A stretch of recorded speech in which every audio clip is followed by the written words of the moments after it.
and it drove people away. Jesus is going to use 4 images to reveal to the Pharisees where he is missing it. And we're going to explore each of them. The first image that he uses is dishes. We read in verse 39, "Then the Lord said to him, 'Now then, you Pharisees, clean the outside of the cup and the dish, but inside you are full of greed and wickedness.'" He's saying that they make themselves look good by cleaning the outside of the cup. But what good is that cup if the inside is so dirty that you can't use it again? When I was reading and studying this passage, it reminded me of a conversation I've had 7,000 or 8,000 times with my daughters. They get their cereal and they get their Cocoa Pebbles and their little Rice Krispie Pebbles that are chocolate, and they finish it, but they don't finish all of it, and they throw the dish in the sink. Well, if Kristen and I don't get to that almost immediately, it dries out and becomes cement on the bowl. I literally have to take the bowls outside and sandblast them to get this dried cereal off the edges of the bowls. Or a chisel and a hammer, and it's so simple. While it's wet, if you just rinse it out, it's done. And how disgusting would it be if I just said, forget it, I'm not doing this anymore, and I just put this dirty dish back up in the shelf. And the next morning, they came down and grabbed their bowls. I can guarantee you Sophia would not blink twice. She would be okay with it. She would think, great, there's a couple extra in there. Am I wrong, Kristen, or am I right? You're right. Asher would be freaked out. Sophie would be okay with it. But we wouldn't do that. What good is that dish if we've only cleaned the outside but left the inside dirty and dark? And that's what Jesus is saying here, is that the Pharisees are dirty inside. It says here at the end of verse 39, inside full of greed and wickedness. It's dirty, it's dark. And that phrase, greed, is used in the terms of plunder or stealing. That you are filled with greed. You have this attitude, this air about you that it doesn't matter what I have to do, I'm going to get mine. I'm going to do what I have to do to get mine, to get my attention, to get my place in society, to get the likes on Facebook. I'm going to do what I'm going to do to make sure that I get mine. And that's what Jesus is calling out this Pharisees for. This greed and wickedness. Jesus often used a word. When he would call the Pharisees, he would call them hypocrites. The word hypocrite ultimately comes into the English from the Greek word, help me out, Pastor, if I say it wrong, hypocritus? Close enough. That's a first-year seminary student right there. I know just enough to get myself in trouble. That word means an actor or a stage player.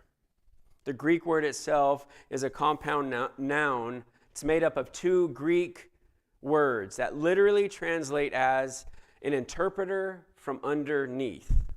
That bizarre compound makes a little bit more sense when we look at it this way.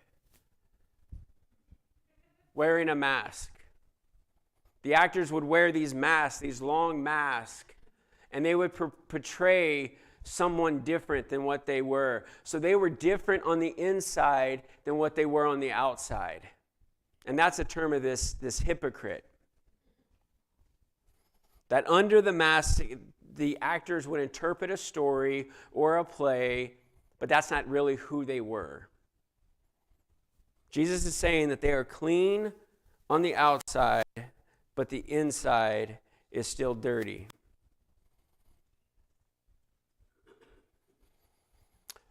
It's easy to look at the Pharisees and just shake your head and say, come on, guys, how are you missing this? I mean, you had Jesus walking in your towns. You had Jesus at your table. How are you missing it? But as painful as it is, if we could ask ourselves that same question that we would ask the Pharisees, okay, where do I do this in my faith? Where do I wear a mask in my faith? On the outside, anyone looking may say they have it all together. They're at every Bible study. They're at the prayer meeting. He talks about faith all the time. She shares all the time. But are we using a mask to cover our fear of the future? Are we using a mask to cover up the anxiety that we feel?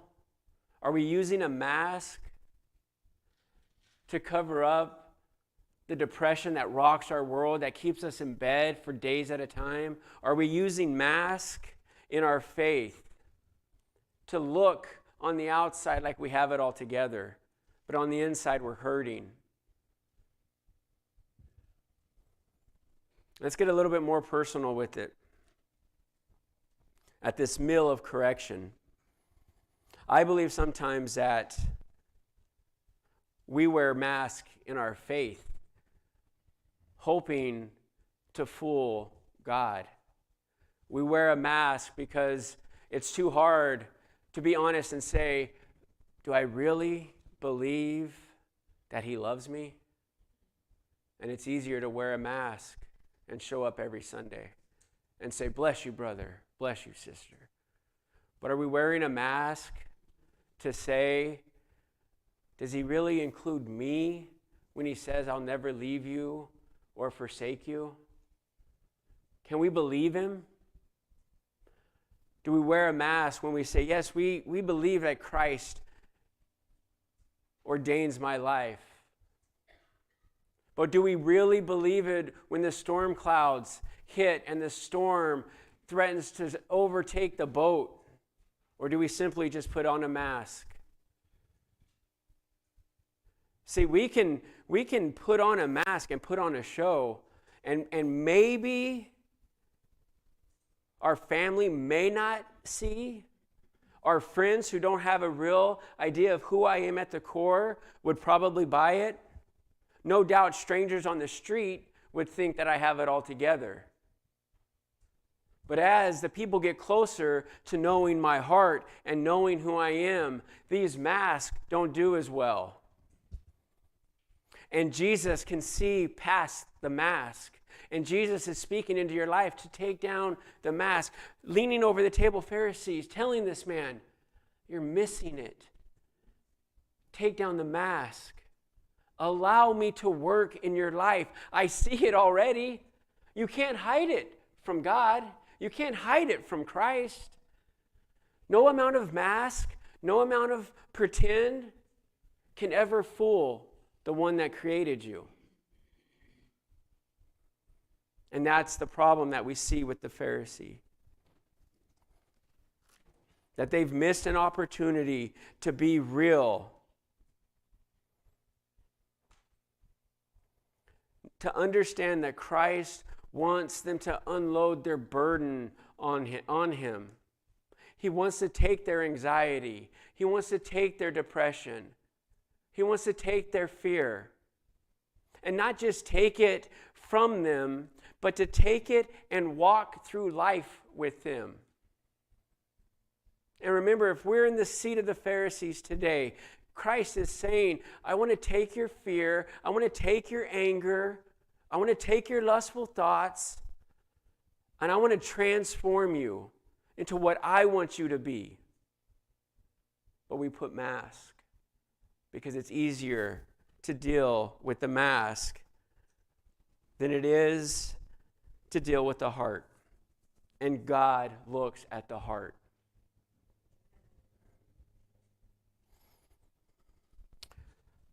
Samuel, in 1 Samuel chapter 16, God has called him to recognize or call a new king. So he goes to Jesse, and he asks Jesse to bring his sons out.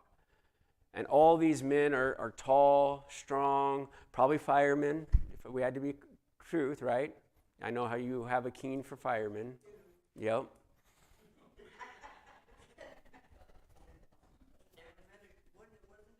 Yeah. They get tons of rest. They rest, they work out, they eat, and then they get cats out of trees. They are nice. So Samuel arrives at Jesse's house and asks for his son, and they're all strong, tall men that on the outside, Samuel is saying, wow, this is exciting. Who is God going to call out of these men, these strong men, to lead Israel? And what do we see? In 1 Samuel 16:7, but the Lord said to Samuel, that's 1 Samuel 16:7. But the Lord said to Samuel, do not consider his appearance or his height, for I have rejected him. The Lord does not look at the things people look at. People look at the outward appearance, but the Lord looks at the heart. Or can I say, the Lord doesn't look at the outside of the dish, but looks at the cereal stuck on the inside of the dish. God doesn't look at people like people look at people. God sees the real them. God looks right through their mask and looks at the heart of Jesus is leaning over the table in our lives saying, I understand your insecurities. I understand your fear. I see the real you. I see the real you that you don't show anyone. I see the tears in the middle of the night that only you are crying. I see you.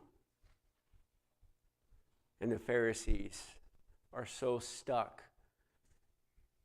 wearing a mask that they miss the opportunity.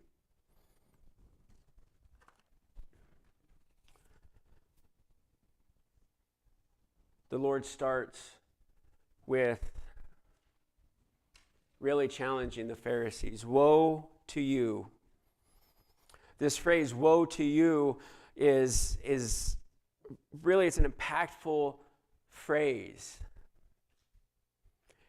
It's filled with grief and sadness, and on the other side is a warning of danger. Woe to you. He's not mocking the Pharisees. It's a heartfelt cry. The best way you can kind of relate this woe to you feeling is if you ever dealt with anyone in like an intervention. Maybe someone has an alcohol or drug problem, and you and your family have come together and they're going to address this. And you're pleading with this person, change the course of your life. You are headed for destruction. You are headed for a cliff. Woe to you. And that's the heart that Jesus is saying at this lunch or this dinner to the Pharisees. Woe to you. You are missing it and you are headed for danger. I am pleading with you to take my yoke upon you. I am pleading with you to allow me to see the real you and invite you into my fellowship. Woe to you. And this is that woe, this is that heartache that Jesus is sharing with these men.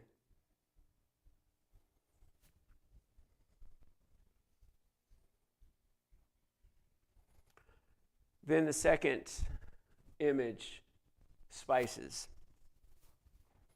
In verse 42, we have this first, well, woe to you, Pharisees, because you give God a tenth of your mint your rue, and all other kinds of garden herbs, but you neglect justice and the love of God. At first, just reading that, you're like, I don't understand. What is he talking about with this tenth of your mints and your herbs? Well, they were so dedicated to doing the law that they literally would tithe on their herbs and mints and produce. Now, if you're thinking they're tithing on that, maybe you're being convicted and be like, oh, I'm in trouble. I'm in trouble. I don't even tithe normally, and these men are tithing on their fruits and vegetables. But that's really how dedicated they were. That they would go to the garden and they would collect the 10%, the tithe of vegetables and garden herbs, and would actually take them to the priest as a giving tithe. They were so passionate about this. But what does Jesus say to them? But you neglect justice and the love of God. You should have practiced the latter without leaving the former undone. Again, Jesus is saying that what you're doing is not wrong. I don't reject what you're doing. But it's a fact that you would give 10% of your herbs and your fruits and your vegetables and would walk right by someone starving. You have missed it. You would give of your fruits and vegetables to be in the right standing of the law, but you forgot to love. Oh, wow. That you forgot to love. That Jesus isn't saying that what you're doing is wrong, but he's saying that you got your priorities mixed up. You don't understand. You're missing it. I take no pleasure. I take no glory in that. I want you to love. I want you to love your neighbor. I want you to love your people. I want you to love me with the same passion that you follow the law. Again, he's not condemning them for what they do. He's condemning them for the way that they do it. There is no love behind it. Should have practiced the latter without leaving the former undone. You can be generous with your wealth and not be generous with your heart. Just right now, I'm reminded of the story of Jesus sitting at the temple and watching these people come in and being so boisterous and so loud about giving, shooting their tithe from across the walkway so it makes a loud noise when it hits the tin. And one little lady gives a copper coin, and Jesus is moved by her. He's not impressed with all the other stuff. He's moved by her because she gave out of a sacrificial heart. She gave from her generous heart, not from her wealth.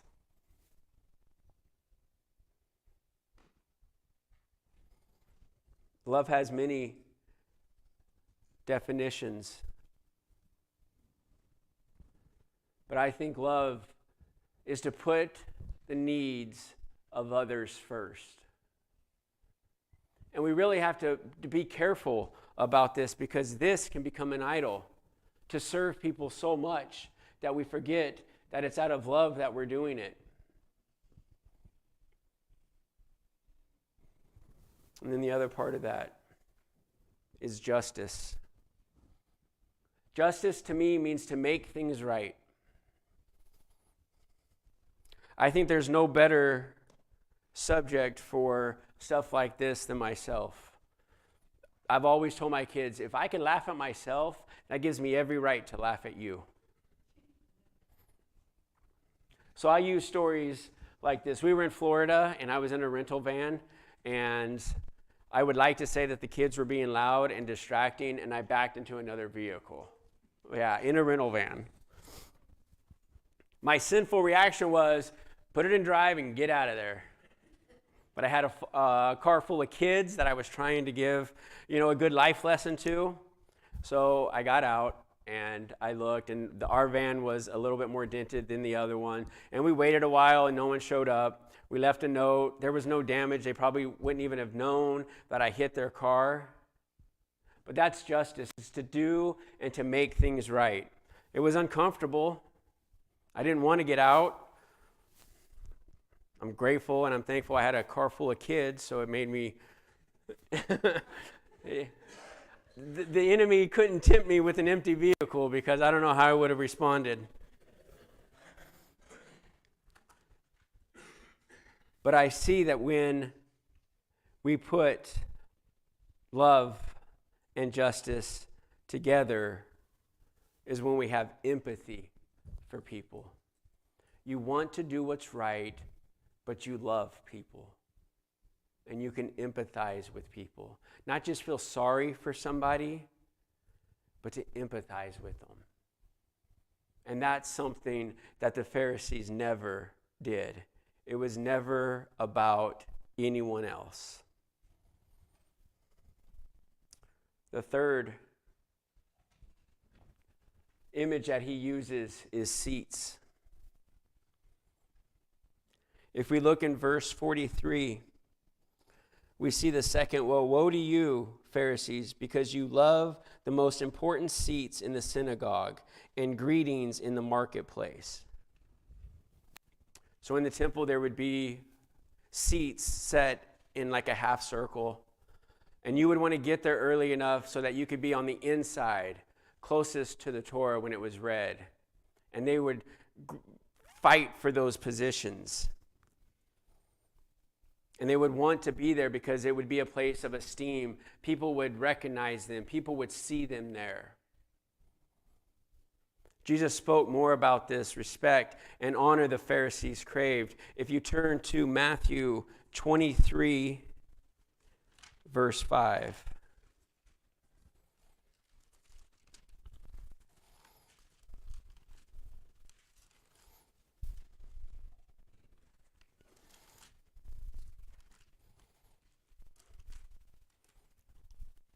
Are we there? One person's there. Christian, we there? All right. So we see in Matthew, and we're at 23, verse 5.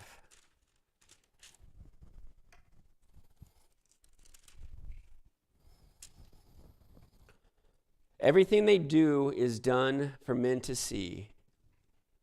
They make their phylacteries wide and the tassels on their garments long. What in the world is a phylactery? If you're just reading this, you're like, okay, I guess that's a bad thing. Here is a phylactery.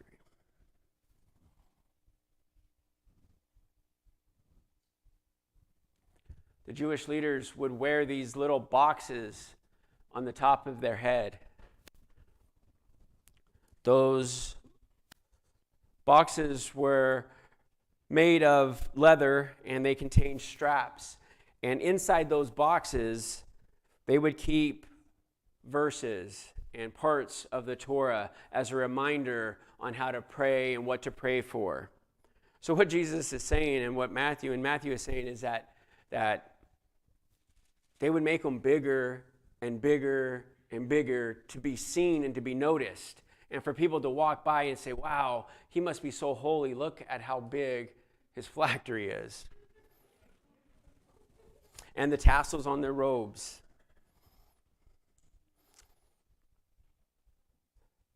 When I hear about these Pharisees trying to be noticed and trying to elevate their standing, it reminds me of a story concerning the disciples. The disciples were with Jesus, and they start arguing about who's going to be great in the kingdom. And they start trying to jockey themselves to be higher in the kingdom and where they're going to sit in the kingdom. And as they're having this discussion or this argument, they're walking along, and someone looks at her and says, Where's Jesus? We have lost Jesus. And they were so concerned about finding their place, that they lost sight of where Jesus was. Well, where do we find him? We find him in the corner, removing his robe and sitting on the ground, preparing to wash the disciples' feet.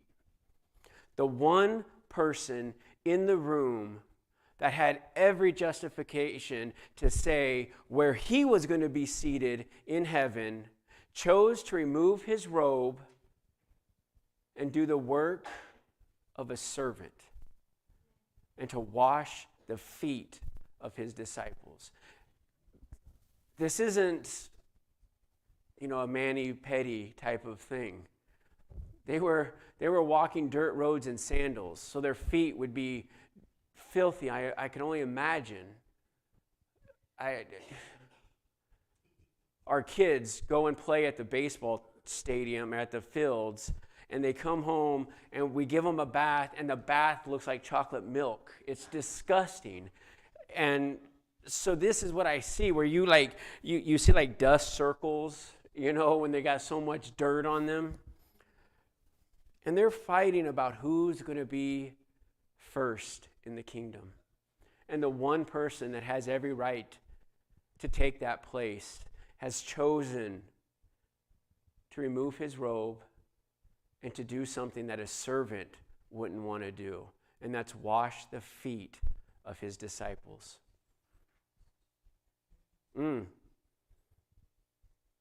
I would imagine when they noticed what Jesus was doing, a hush fell on that room that they've probably never heard before, to realize what Jesus was saying at that moment. As they're fighting to elevate themselves, Jesus is saying, you're missing it. You're missing it. He's leaning over the table and he's saying, you're missing it. I didn't come to be served. Put it on speaker so they could hear. We'll get one more. Jesus is saying, I came to serve you. Be like me. Love like me. Serve like me.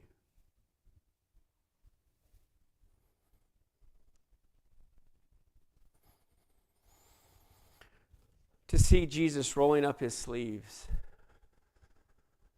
the creator of life, God's perfect Son, to submit to the role of a servant while his disciples are arguing over who will be first.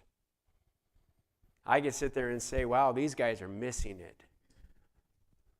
They were more intimate with Jesus than probably anybody on earth, and they're missing it.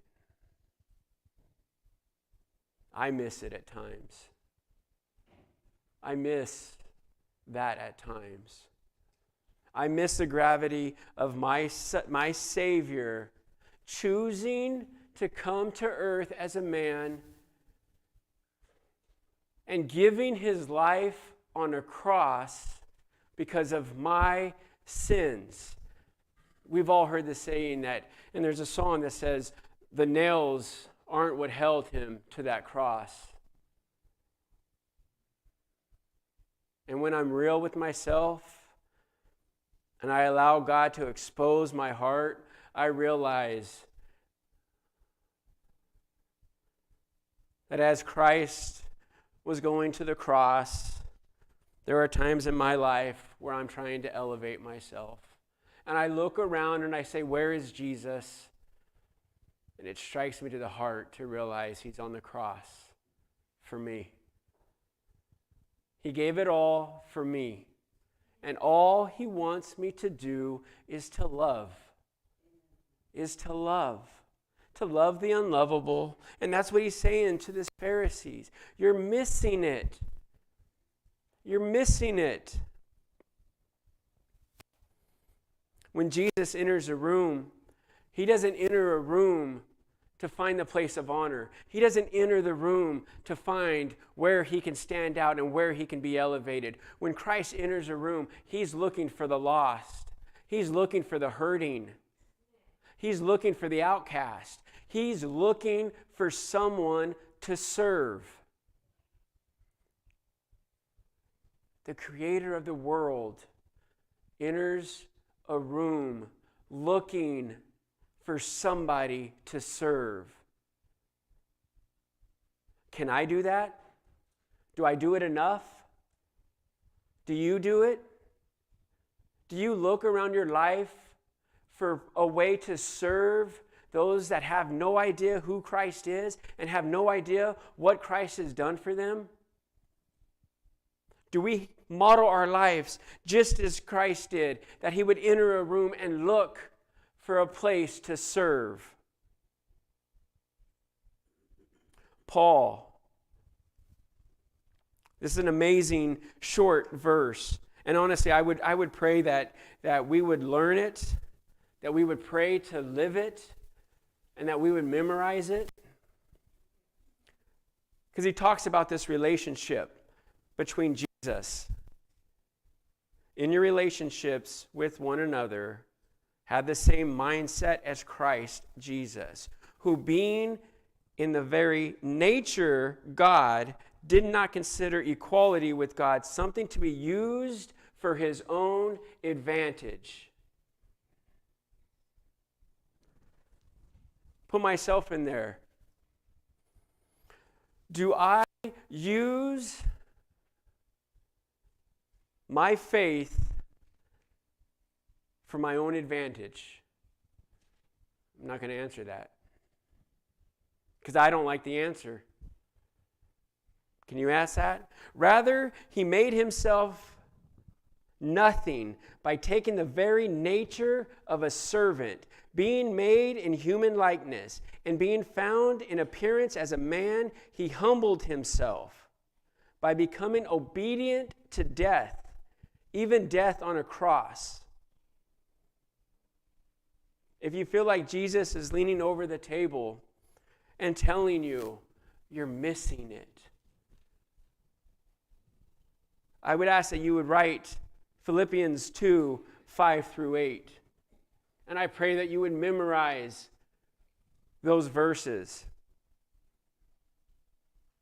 Because when we see Jesus Christ submitting to the will of God the Father in such a powerful way that he would submit himself unto death, and not just any death, but a death on the cross, it makes it really difficult for me to see myself in an elevated position. I love all of you dearly. But I'll be honest, I don't know if I'm going to a cross for many of you. And I only say many of you because my wife's in the back. But Christ, being God in human form, said nothing is going to stop me from getting a relationship with Charles. Not even a Roman's cross is going to stop me from not having a relationship with my child. And he says to the Pharisees, woe to you, you are missing it. You have no idea how much I love you. You have no idea how much I yearn to have a relationship with you. I want a fellowship with you. I want to invite you in, and I want you to invite me in. And we're going to see their response. The last image is the tomb.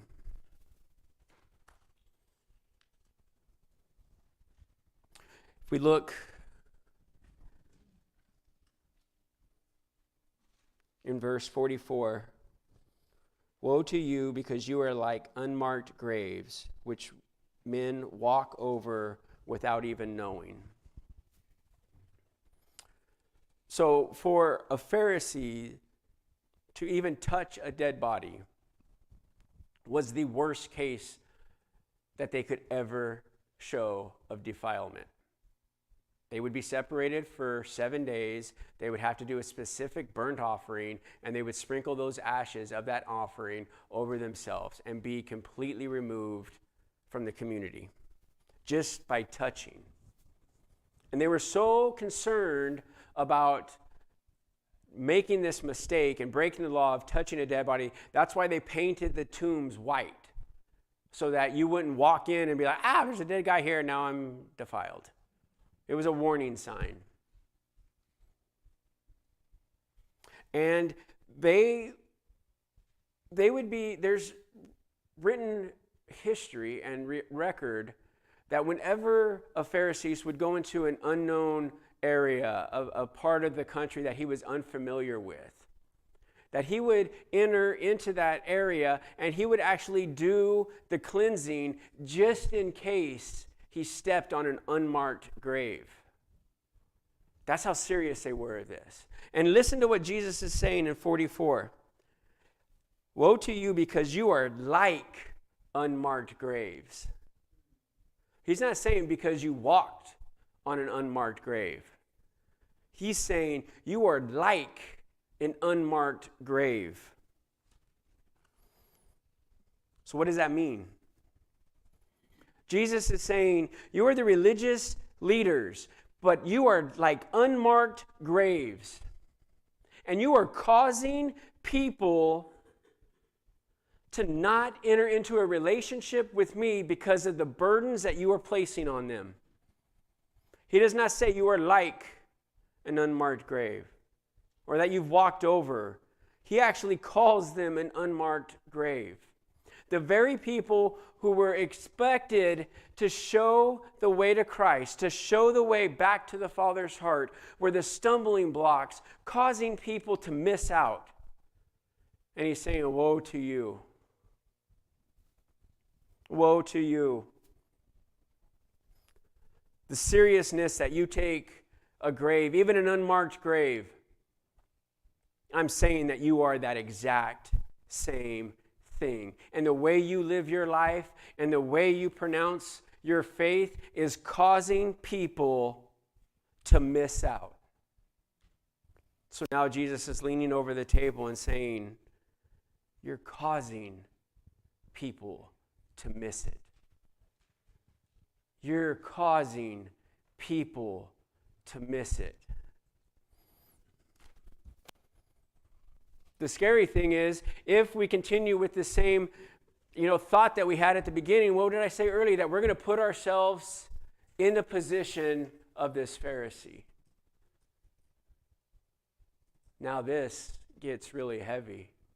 Because if I am that Pharisee, and if I am that Pharisee who is sitting with Jesus, and I hear him say, woe to you, because you are like unmarked graves. Charles, you are like an unmarked grave, which men walk over without even knowing it. My prayer would be that I would not be missing it. My prayer would be that my faith would be genuine. My love for the lost would be sincere. And I would not have Jesus lean over my table and say, Charles, you are missing it. I know that I do. But if we can sit at the table of fellowship with Jesus, we need to learn to sit at the table with Jesus for discipline. Because it's for our good. Jesus says, I want to bring you into a new life. I want to give you new freedom. I want to give you new hope. And I want you to go back to prison that I pulled you out of, and I want you to tell them that there is hope for them in my blood. I died on the cross for them. I want you to tell that thief, I want you to tell that murderer, I want you to tell that homosexual that there is grace at the cross. And I want to engage in a relationship with you because you are lost. And if I am the only representation of what Jesus may look like for the lost, I pray that God would make me as much like him as I can handle, because I have nothing to offer the lost. other than pointing them to the cross and telling them I once was so lost, I had no idea which way was up and which way was down. I was an enemy of God. But I allowed God to change my heart because of what he did on the cross. And that's what makes me different. Can we sit at the seat of the Pharisee? Can we listen to Jesus' correction in our life without making excuses? Without trying to justify our position? Can we sit at a table with someone we disagree with who maybe has hurt you deeply and live out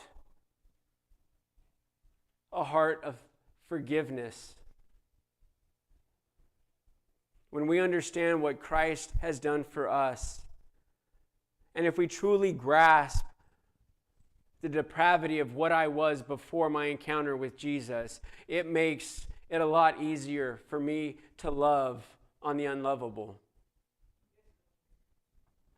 Let me pray. Father God, thank you for this time together. And Lord, I just would ask that if someone is in here today and has not come into a relationship with you, I pray that they would be bold enough to meet me at the front and that they would allow me to pray with them. God, if there are people hearing my voice that can sense you leaning over their table and say, you're missing it, then I pray they would meet me at the front and allow me to pray with them. God, I pray that you would equip us as believers to do your work. Equip us as believers to love the unlovable. We ask this in your precious name. Amen.